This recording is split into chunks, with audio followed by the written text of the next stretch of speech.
Today we're going to talk about some design hacks to make your life easier. If you're embarking on a project or looking at a renovation, there are some things that you want to think through before you go ahead and think about what is the space going to be when it's done, how are you going to use that space day to day, and what choices should you make depending on your needs. When you're using hardwood, it is a beautiful product. It just requires some more TLC than typically you would with tile. Once tile's installed, it can tolerate a lot more wear and tear. Whereas hardwood, if it gets wet for a long period of time, it can buckle, it can get scratches from pets. It still moves because it's a living, breathing thing. So it just has some factors with it that you got to keep in mind when you're trying to decide what you want to do and what works for you. Pet accidents can also stain hardwood and discolor it. So if you have a busy household, kids, pets, a lot going on, tile might be a good choice. If you're designing a space, you also want to think about storage. Where is your stuff going to go? What do you use day to day, and what do you need accessible? Especially here in New England, we all have basements in our houses, and the extra stuff that doesn't fit goes in the basement, and nobody wants to go in the basement.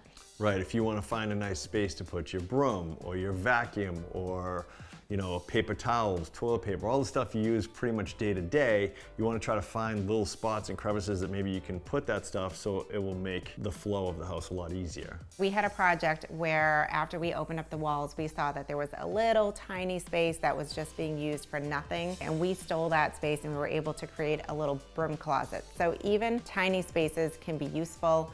We've taken little nooks in a bathroom wall and created a little cabinet where there's minimal storage. Another thing you might want to think about is appliances. If you don't have enough room in your kitchen for the appliances, maybe you want to do like a built-in microwave somewhere else, or like a second fridge in the pantry.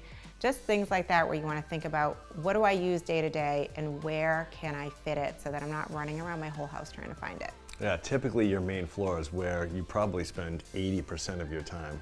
So that's where you want to think about the most flow for everything. Yeah, you don't have to run up and down the stairs all the time. No, you don't. Some things that clients have been asking for is to double up on the trash bins. A lot of the times now in kitchens, we'll put one trash cabinet that will have 2 barrels for trash, and then we'll put a separate second trash bin that will have 2 barrels that will carry recycling stuff. More and more people just want to get those extra things you don't want to stare out of the way. It's nice to not stare at a trash can in your kitchen or your laundry room or your pantry when it's kind of hidden and built into everything. It's nice and easy and clean. Yeah, and remember, the more trash cabinets you have, the less times you have to take the trash out. That's not true, because I take the trash out almost every day. Okay, well, we don't have to talk about that. One thing that we like to talk about is going into a place where you're either cooking or prepping, or there's extra storage for your food. You might want to think about doing a double hinge door, because if you're walking in and out and you have stuff in your hands, it's easy to push it either direction when your hands are full, so you don't have to always put things down, open a knob, and so forth. We've been doing this for a little while now, and it seems to be working very well for clients. Even in the mudrooms are a great place to do them too. In bonus, our kids cannot slam the mudroom door. That's true. Yeah. You're walking in with book bags and groceries and coats and all that stuff. It just makes it easier. Another fun thing, if you can fit it into your design, is a pot filler over the range. It just makes it easier if you've got to fill pots, you're not carrying them from the sink to the range, and you've got water right there. A lot of the times people typically have a closet where maybe it's just a shelf and a pole, and it's hard to get storage that way because everything kind of just gets thrown on the floor that can't be hung up.